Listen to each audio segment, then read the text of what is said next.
So the next one is circular motion. তো মানে কি সার্কুলার মোশন? মানে কোনো বডি যখন সার্কুলার ট্র্যাকে ঘুরবে, সার্কেল করবে, সেটাকে সার্কুলার মোশন বলে, তাই না? মানে একটা ফিক্সড পয়েন্ট থাকবে আর ওই সেই ফিক্সড পয়েন্টের অ্যাবাউটে গোল গোল করে ঘুরতে থাকবে। এটা যে কেউ হতে পারে, যে কোনো একটা বডিকে দড়িতে বেঁধে যদি এরকমভাবে ঘোরানো হয়, that would be also circular motion. Earth ঘুরছে সানের চারপাশে, এক্সাম্পল অফ সার্কুলার মোশন। স্যাটেলাইটগুলো ঘুরছে আর্থের চারপাশে, this are also example of circular motion. তুমি ঘুরছো তোমার ক্রাসের চারপাশে, বাট তুমি নিজে থেকে তার চারপাশে ঘুরছো নাকি ক্রাস তোমাকে নাকাল বেঁধে ঘোরাচ্ছে, সেটা আমি কী করে জানবো? সেটা তো সময় বলবে, and you know very well. তো all of this things are example of circular motion. তো মেন কথা কি হলো, একটা পয়েন্ট থাকবে, সেই পয়েন্টের অ্যাবাউটে ঘুরতে থাকবে সার্কুলার পাথে, এটাই হবে সার্কুলার মোশন। আর এমন কি বড় ব্যাপার রয়েছে এখানে? তো and no this point is called what? Centre.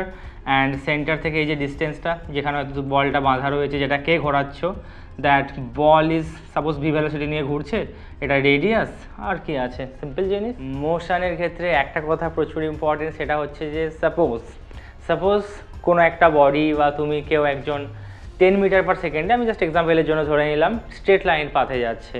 ওকে, তো 10 মিটার পার সেকেন্ডে ধরে না কোনো একটা লোক বা body whatever it is 10 meter per second একদম পুরো স্ট্রেট লাইন পাথে যাচ্ছে। And you know acceleration constant velocity, কোনো পরিবর্তন হচ্ছে না। অ্যাক্সিলারেশন মানে কি বলেছিলাম? Change in velocity by time taken. এখানে তো কোনো পরিবর্তনই হচ্ছে না, ইনিশিয়ালিও 10 ছিল, পরেও 10 হবে, তো জিন্দগি ভর 10 মিটার পার সেকেন্ডেই চলতে থাকবে। তো অ্যাক্সিলারেশন কত হবে? 0। আচ্ছা, ওখানে না হয় স্ট্রেট লাইনে চলছিল, that was a rectilinear motion. আর এখানে তো সার্কুলার মোশন ভাই, তো এখানেও ঘুরছে। আমি এখানে বললাম যে বডি 10 মিটার পার সেকেন্ডেই ঘুরছে, ওটা চলছিল, এখানে না হয় সার্কুলার ট্র্যাকে 10 মিটার পার সেকেন্ডে ঘুরছে, তাহলে এক্ষেত্রেও কী হবে? অ্যাক্সিলারেশন 0 হবে। Yes or no? বাট ইয়ে গলত বেটা। সার্কুলার মোশনে 10 মিটার পার সেকেন্ডে চললেও যতই স্পিড কনস্ট্যান্ট থাক না কেন, অ্যাক্সিলারেশন 0 হবে না। লিনিয়ারের ক্ষেত্রে হবে, এখানে হবে না। লোকজনের দাবি করবে, স্যার কেন হবে না এখানেও তো স্যার কনস্ট্যান্ট ভেলোসিটিতে ঘুরছে, আপনি তো বলেইছেন যদি চেঞ্জ ইন ভেলোসিটি না থাকে তো অ্যাক্সিলারেশন 0 হবে। এখানে কি এমন হয়ে গেল যে এখানে ভেলোসিটি কনস্ট্যান্ট থাকছে, স্টিল অ্যাক্সিলারেশন আপনি বলছেন নট ইকুয়ালস টু 0? এটার কারণ অ্যাকচুয়ালি সার্কুলার মোশনে না, যে কোনো ধরনের সার্কুলার মোশন করার জন্য ভালো করে দেখো, ইচ অ্যান্ড এভরি পয়েন্ট বডিটা কী করছে? ডাইরেকশান চেঞ্জ করছে। কারণ এই পয়েন্টে কোন দিকে আছে? এরকম উপরের দিকে আছে। এই পয়েন্টে যখন ও আসবে ঘুরে ঘুরে, তখন লেফটে ডাইরেকশন হবে। এই পয়েন্টে আসবে যখন, তখন কী হবে? নিচের দিকে হবে। এই পয়েন্টে যখন আসবে এদিকে হবে। তো প্রত্যেকটা পয়েন্টে বডি কী করছে? ডাইরেকশান চেঞ্জ করছে। অ্যান্ড ভেলোসিটি কি quantity? Velocity is a vector quantity. Vector quantity মানে ম্যাগনিটিউড আছে অ্যান্ড ডিরেকশান আছে। আমি যদি বলি চেঞ্জ ইন ডাইরেকশান, আমি যদি বলি চেঞ্জ ইন ভেলোসিটি, তার মানে কি? শুধু এটা ভেবে নেওয়াটা মূর্খামি হবে না কি, যে চেঞ্জ ইন ভেলোসিটি মানে শুধু ম্যাগনিটিউডের চেঞ্জ? এটা তো আমরা আজ পর্যন্ত একবারও ভেবে দেখিনি। চেঞ্জ ইন ভেলোসিটি মানে it could be the change in direction of it also, isn't it? এখানে যেমন দেখো বারবার কী ছিল? ডাইরেকশান সেম ছিল। রেক্টিলিনিয়ার মোশনের ক্ষেত্রে ডাইরেকশানে কোনো পরিবর্তন হয়নি, ওই জন্য আমরা চেঞ্জ ইন ভেলোসিটি মানে কি বুঝে নিয়েছিলাম? শুধু চেঞ্জ ইন ম্যাগনিটিউড। বাট যখনই সার্কুলার মোশন হবে না, সার্কুলার মোশন করা মানে কি? এটা 110% গ্যারেন্টেড যে ইচ অ্যান্ড এভরি পয়েন্টে ডাইরেকশান চেঞ্জ করতে হবে, কারণ ডাইরেকশান চেঞ্জ ছাড়া সার্কুলার মোশন পসিবলই না। কখনো আপ, লেফট, ডাউন, রাইট, তো each and every point direction change is must for circular motion. তো ডাইরেকশান চেঞ্জের জন্যও তো একটা অ্যাক্সিলারেশন লাগবে মেরে ভাই, যতই কনস্ট্যান্ট স্পিডে ঘুরুক না কেন। ইচ অ্যান্ড এভরি পয়েন্ট তো ডাইরেকশান চেঞ্জ হচ্ছে। আর যেহেতু ভেলোসিটি ভেক্টর কোয়ান্টিটি, তো ভেলোসিটির পরিবর্তন মানে দুটো পরিবর্তন হবে, একটা ম্যাগনিটিউড চেঞ্জওয়ালা পরিবর্তন আর একটা ডাইরেকশান চেঞ্জওয়ালা পরিবর্তন। যত এখানে ম্যাগনিটিউড কনস্ট্যান্ট থাকুক না কেন, ডাইরেকশান চেঞ্জ হচ্ছে মানে একটা অ্যাক্সিলারেশন রয়েছে।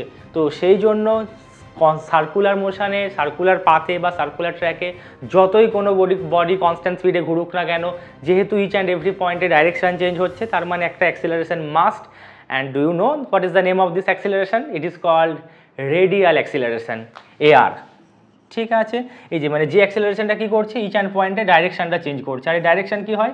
সেন্টারের দিকে হয়, ওই জন্য এটাকে সেন্ট্রিপেটাল অ্যাক্সিলারেশনও বলা হয়। AR is the centripetal acceleration and the direction of this acceleration is always towards the center of the circle. Okay, जैसे हमें जीने के लिए AR चाहिए, वैसे किसी भी टाइप्स ऑफ सर्कुलर मोशन के लिए AR चाहिए, where this AR is radial acceleration. Isn't it? তো এবার লোকজন এটাও দাবি করতে পারে তাহলে কি স্যার সার্কুলার মোশন মানে অলওয়েজ 10 মিটার পার সেকেন্ডে ঘুরবে? এমন কি হতে পারে না যে 10 থেকে বেড়ে 15, 20 এরকম হতে পারে নাকি? অবভিয়াসলি আলবাত হতে পারে, কেন হতে পারে না? কিন্তু ওই যে ভেলোসিটিটাকে যদি আমি চেঞ্জ করতে চাই, যদি কনস্ট্যান্টে না ঘোরে, তখন যে ভেলোসিটিটা দরকার, যে এই স্পিডটাকে পরিবর্তন করবে, 10 মিটার পার সেকেন্ডকে বাড়িয়ে 15, 20, 30 করবে, তো সেই যে অ্যাক্সেলারেশন মানে ম্যাগনিটিউড চেঞ্জ করার জন্য যে acceleration, the name of that acceleration is tangential acceleration. তো সার্কুলার মোশনে বেসিক্যালি দুটো অ্যাক্সেলারেশন থাকে মেরে ভাই, একটা এআর আর একটা এটি। जैसे a r is the must acceleration, এটা তো থাকতেই হবে আমাদের বাঁচার জন্য, যেমন এয়ার লাগে তো তেমন সার্কুলার মোশন করার জন্য একটা অ্যাক্সিলারেশন তো লাগবেই লাগবে, সেটা অ্যাক্সিলারেশন মাস্ট, এটা থাকবে সার্কুলার মোশন হতে গেলেই লাগবে। এটি থাকলে কি হবে, শুধু এটির কাজ কি, স্পিডকে বাড়ানো বা কমানো। যেহেতু এই ক্ষেত্রে কি হচ্ছে, কনস্ট্যান্টে ঘুরছে 10 মিটার পার সেকেন্ডে, ওই জন্য কি এটিটা জিরো। যদি এটি থাকতো তাহলে কি হতো, স্পিডটা আস্তে আস্তে বাড়তো। ওকে, তাহলে সব থেকে একটা বেস্ট এক্সাম্পল দেবো আমি, ফ্যানকে যখন আমরা সুইচ অন করে ফ্যান ঘোরাই, তো শুরুর দিকে কি থাকে, আস্তে আস্তে এয়ারও থাকে, ঘুরছে মানে তো এয়ার মাস্ট অ্যাক্সিলারেশন ভাই, আর স্পিড আস্তে আস্তে কি হয়, বাড়ে, তো এটি রয়েছে। তারপর যখন টপ স্পিডে ফ্যানটা ঘুরতে থাকে তখন কি হয়, এটিটা জিরো হয়ে যায়, কারণ তখনও কনস্ট্যান্ট স্পিডে ঘুরতে থাকে। তারপর আবার যখন আমি সুইচ অফ করে দিই, তখন কি হয়, সুইচ অফ করলে আস্তে আস্তে স্পিডটা কমে, তখন এটিটা কি হয়, রিটার্ডেশনের কাজ করে। ঠিক আছে, ওই জন্য আস্তে আস্তে স্পিড কী হয়, কমতে কমতে কমতে কমতে ফ্যান আস্তে আস্তে ঘুরতে ঘুরতে থেমে যায় একটা সময় পরে। আশা করি ফিল করা গেল। তো সার্কুলার মোশনের দুটো অ্যাক্সিলারেশন, এআর অ্যান্ড এটি। ওকে, তো যখন এটি থাকবে না সেটাকে আমরা কি বলবো, মানে বডি কনস্ট্যান্ট স্পিডে ঘুরবে সার্কুলার মোশনে, সেটাকে আমরা বলবো UCM. UCM stands for uniform circular motion. Uniform circular motion মানে সার্কুলার মোশন তো করছে বাট এটি জিরো, মানে কনস্ট্যান্ট স্পিডে ঘুরছে। তো 10 মানে থ্রু আউট দ্য জার্নি, জিন্দগি ভর 10এই ঘুরতে থাকবে, সেটার কি নাম কি হবে, ইউসিএম। তো এমন ভেবো না যে ইউসিএম মানে অ্যাক্সিলারেশন নেই, অ্যাক্সিলারেশন রয়েছে, কারণ जीने के लिए एयर तो चाहिए, तो সার্কুলার মোশন करने के लिए रेडियल एक्सीलरेशन तो मास्ट एक्सीलरेशन। তাহলে লিনিয়ারের ক্ষেত্রে 10 মিটার পার সেকেন্ড মানে অ্যাক্সিলারেশন জিরো, বাট সার্কুলারে যতই আমরা কনস্ট্যান্ট স্পিডে ঘুরি না কেন, acceleration is the must acceleration, air is there, it is zero, I agree with you. And যখন constant speed যে circular motion হবে, that would be called uniform circular motion. So now another thing we are going to calculate, which is how do we calculate the speed? এই যে ভিটা বললাম যে constant speed এ ঘুরছে, ওটাকে আমরা ক্যালকুলেট কিভাবে করব for one round?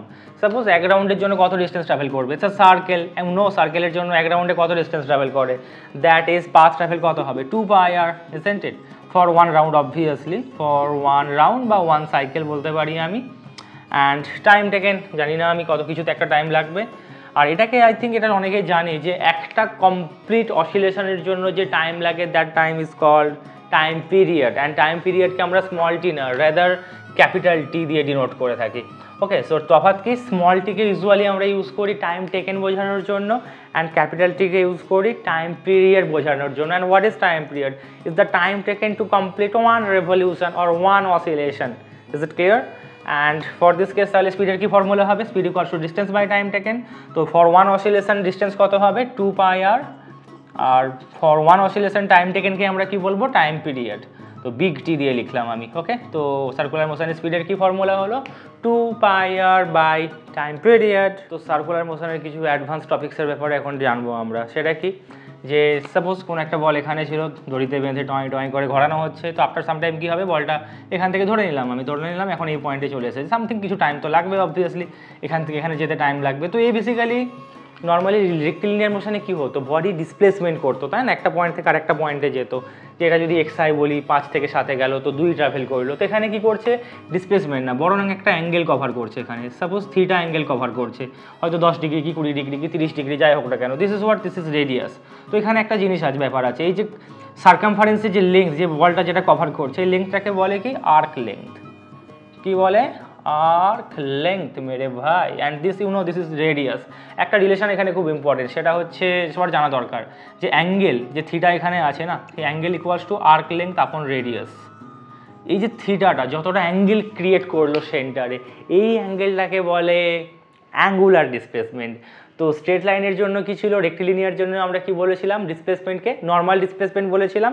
So for any kind of circular motion the displacement will be called angular displacement. And what is the formula associated with it, which is nothing but the arc length upon radius. Okay, আর unit কী হবে অ্যাঙ্গেলের জন্য, SI unit যদি আমি বলি, unit হবে র্যাড for radian. ঠিক আছে, তো অ্যাঙ্গেলের এসআই ইউনিট হবে রেডিয়ান। তো যেমন দেখতে পাচ্ছ যে ফর একটা কমপ্লিট সাইকেল হলে কত হবে বলো, এলটা হবে 2πr, আর ফর ওয়ান অসিলেশন যদি আমি বলি থিটা কত হবে, এলটা হবে 2πr, রেডিয়াস তো রেডিয়াসই থাকবে, তো আর কেটে গিয়ে কত হবে 2π rad ফর ওয়ান সাইকেল, একটা চক্করের জন্য হবে 2π রেডিয়ান। তো এটাও খেয়াল করার বিষয় আছে যে একটা সাইকেল কমপ্লিট হলে লিনিয়ার ডিসপ্লেসমেন্ট আমরা কত বলতাম, যে নিউমেরিক্যালসগুলো আমি করিয়েছিলাম 0 বলি, তাই না? একটা চক্কর কমপ্লিট করা মানে লিনিয়ার ডিসপ্লেসমেন্ট হবে 0, বাট একটা চক্কর কমপ্লিট হলে অ্যাঙ্গুলার ডিসপ্লেসমেন্ট কত হবে, নট ইকুয়ালস টু 0, সেটা হবে এখানে কত 2π। লিনিয়ারের ক্ষেত্রে আমরা ভেলোসিটি সম্পর্কে কি জেনেছিলাম যে টাইম 1 সেকেন্ডে কতটা ডিসপ্লেসমেন্ট ট্রাভেল করছে, তো t সেকেন্ডে ডেল্টা x, 1 সেকেন্ডে কত হয়েছিল ডেল্টা x/t, তো 1 সেকেন্ডে যে ডিসপ্লেসমেন্ট ট্রাভেল করে that is called what, velocity, linear velocity. তো লিনিয়ার খুব কমন, ওই জন্য আলাদা করে বারবার আমরা বলতাম না linear velocity, linear acceleration, normally কি বলতাম ভেলোসিটি অ্যাক্সিলারেশন, বাট এখানেও তো এরকম হবে, যেহেতু এখানে থিটাটা অ্যাঙ্গুলার ডিসপ্লেসমেন্ট, থিটার নাম কি আমি বললাম না, হ্যাঁ বলেছি বোধহয়, থিটা হচ্ছে এখানে angular displacement, isn't it?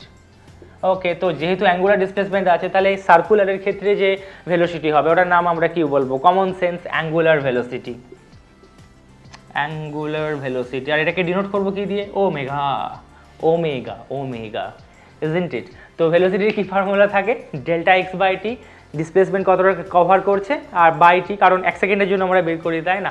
Velocity মানে কি 1 সেকেন্ডে কতটা ডিসপ্লেসমেন্ট ট্রাভেল করছে, তো জেনারেলি কি হয় t সেকেন্ডে মান লিজিয়ে ডেল্টা x, সাপোজ 5 মিটার কি 10 মিটার, তো 1 সেকেন্ডে কত হবে ডেল্টা x/t, ইটস লাইক 5টা পেনের দাম 20 টাকা, তো একটা পেনের দাম কত হবে 20/5, 4 টাকা, সেম জিনিস এখানে। তো এখানেও তাই করবো, ধরে নিলাম টি সেকেন্ডে কত অ্যাঙ্গেল কভার করছে, ধরে নিলাম এটা যদি 0 সবসময় হবে তার কোনো মানে নেই, θ1 থেকে θ2, তাহলে চেঞ্জ কত হলো, ডিসপ্লেসমেন্ট কত হয়েছে, অ্যাঙ্গুলার ডিসপ্লেসমেন্ট কত হয়েছে ডেল্টা থিটা, যখনই আমরা চেঞ্জকে ডেল্টা দিয়ে রিপ্রেজেন্ট করি, তাই না? ডেল্টা মানে কিন্তু এখানে আইসল্যান্ড না, ডেল্টা আইল্যান্ড নয়, এটা হচ্ছে ডেল্টা মানে চেঞ্জকে বোঝানো হয়। ওকে, তাহলে এখানে অ্যাঙ্গুলার ভেলোসিটিকে আমরা ওমেগা কত হবে বলো, normal velocity delta x/t, change in displacement by time taken, এখানে তাহলে কি হবে চেঞ্জ ইন অ্যাঙ্গুলার ডিসপ্লেসমেন্ট, তো delta θ/t। And let's talk about its SI unit, তাহলে ইউনিট কত হবে, ডিসপ্লেসমেন্টের জন্য কত হবে রেডিয়ান, র্যাড, টাইমের জন্য কত হবে সেকেন্ড, তো rad per second, this is the SI unit of angular velocity. Another thing which is also important, ওখানে কি ছিল লিনিয়ার অ্যাক্সিলারেশন, অ্যাক্সিলারেশনে আমরা কি পড়েছিলাম change in velocity by time taken, তাহলে এখানে কি হবে সার্কুলার মোশনের ক্ষেত্রে যে অ্যাক্সিলারেশনটা হবে তো ওটাকে আমরা বলবো angular acceleration. Okay, angular acceleration, এটাকে ডিনোট করবো অ্যালফা, দিস সিম্বলটা দিয়ে। তাহলে ওখানে অ্যাক্সিলারেশন মানে কত ছিল, change in velocity by time taken, obviously that was linear velocity, but here it would be what, it would be angular velocity. So how do we write this angular acceleration, it could be written as alpha equals to change in angular velocity, which would be written as delta omega by time taken. Okay, where delta omega is what, final angular velocity minus initial angular velocity, যেমন ওখানে delta V কত ছিল, final velocity minus initial velocity, V minus U দিয়ে লিখতাম আমরা আর ইয়েকে delta V K, তো এখানে কীভাবে লিখবো ডেল্টা ওমেগাকে, omega final minus omega initial, এখানে এরকম কোনো ব্যাপার নেই যে ওমেগা 2 মাইনাস, এরকমভাবে লিখতে পারো ওমেগা 2 মাইনাস ওমেগা 1 বা omega F minus omega initial, but এরকম আলাদা আলাদা কোনো ডিসক্রিট কোনো ইয়ে নেই। ঠিক আছে, তাহলে ইউনিট কত হবে এটার, এখানেও তাই হবে র্যাড পার সেকেন্ড ওমেগার জন্য, তলায় কি আছে আর একটা টাইম রয়েছে, তাহলে আনসার কত হবে এখানে র্যাড পার সেকেন্ড স্কোয়ার। এখান থেকে অনেক টাইপসের কোয়েশ্চেন জিজ্ঞেস করা যেতে পারে, RPM revolution per minute, RPS revolution per second, যে একটা ফ্যান ঘুরছে বলে দেবে এত রেটে ঘুরছে, এত আরপিএম বা এত আরপিএস, তাহলে অ্যাঙ্গুলার ভেলোসিটি কত হবে, অ্যাঙ্গুলার অ্যাক্সিলারেশন কত হবে, এই টাইমের পর কত অ্যাঙ্গুলার ডিসপ্লেসমেন্ট হবে, এই টাইপসের কোয়েশ্চেন করাই যেতে পারে, কোনো প্রবলেম নেই। ক্লাস 11তে ডিটেলসে রয়েছে এইসব ব্যাপারে, you will get to know when you will be in class 11। হ্যাঁ, সায়েন্স নিয়ে পড়লে তবেই, অন্য সাবজেক্টের জন্য তো কোনো দরকারই নেই, বা অন্য স্ট্রিমের জন্য তো যাওয়ার কোনো কিছুর দরকার নেই। এবার আমরা কি করব, রিস্তা জুড়বো, রিস্তা জোড়নে মে তো হাম মাহির হ্যাঁ। কার সাথে কার রিস্তা, অ্যাঙ্গুলার ভেলোসিটি ওমেগার সাথে লিনিয়ার ভেলোসিটি ভি এর রিস্তা। কীভাবে জুড়বো রিস্তা, দেখা যাক কীভাবে করতে পারি। তো একটা সিম্পল জিনিস, থিটা কত হয়েছে বলো, এল বাই আর, তো আমি এক কাজ করছি, বোথ সাইডকে আমি টাইম দিয়ে ডিভাইড করে দিচ্ছি, সিম্পল জিনিস। তো এদিকটাকে ওদের টাইম দিয়ে ডিভাইড করে দিলাম, তাহলে এখানেও একটা টাইম দিয়ে ডিভাইড করতে হবে। তো থিটা বাই টি কী হয় ভাই, থিটা মানে ওই তো অ্যাঙ্গুলার ভেলোসিটি। এবার লোকজন দাবি করবে স্যার এখানে তো ডেল্টা আছে, ওখানে তো ডেল্টা নেই। আরে ঠিক আছে, ডেল্টা মানে তো চেঞ্জ, চেঞ্জ মানে তো আমি যা খুশি সেটা ডেল্টা থিটা দিয়ে লিখলাম, বা এখানে থিটা মানে সেই চেঞ্জটার কথা বলা হচ্ছে। তো যদি এটাকে 0 ধরি, এটাকে যদি থিটা বলি, তো তখন চেঞ্জটা তো সেই থিটাই হয়ে যাচ্ছে না, তো 0 ধরলে ওটাই চলে আসছে। তো ওমেগা কত হবে, এখানে বলবো ওমেগা। এবার দেখো L/T-কে আমি আলাদা করে রাখলাম, আর 1/R কে এরকম করে জাস্ট স্প্লিট করে দিলাম। কেন করলাম, কারণ আছে। এখানে লেন্থটা কি লেন্থ, আর্ক লেন্থটা, যেটা লিনিয়ারে হচ্ছে না, তো arc length by time taken is something like displacement by time taken, and displacement by time taken কি হয়, ভেলোসিটি। তো ভেলোসিটিকে আমরা কি করে লিখবো, omega equals to V/R। Current খতম, বাই বাই টাটা, লোডশেডিং হয়ে গেল, কি আর করা যাবে, দুঃখের ব্যাপার। তো রিলেশন কি চলে আসলো আমাদের সামনে, V equals to R into omega. Very good. তো ভিটা এখানে কিন্তু খেয়াল রাখতে হবে, এটা হচ্ছে সামথিং লাইক হাওড়া ব্রিজ, যে আমার ওপারে হাওড়া, এপারে কলকাতা, মাঝখানে কে আছে, হাওড়া ব্রিজ কানেক্ট করে দুটো সিটিকে। এখানে তাই কি এই রিলেশনটা কানেক্ট করে লিনিয়ারের সাথে অ্যাঙ্গুলারকে। ওপারে কি আছে, লিনিয়ার, এপারে কি আছে, অ্যাঙ্গুলার। দেখো এটারও তাই, বাঁদিকে কি, ভিটা হচ্ছে লিনিয়ারের জন্য, লিনিয়ার স্পিড, আর ডান দিকে কে আছে, ওমেগা, মানে ওমেগা, যেটা হচ্ছে angular velocity, isn't it? So omega দেওয়া থাকলে আমরা আরামসে ভি বের করতে পারবো, বা ভাইস ভার্সা, মানে ভি দেওয়া থাকলে আরামসে ওমেগা বের করতে পারবো।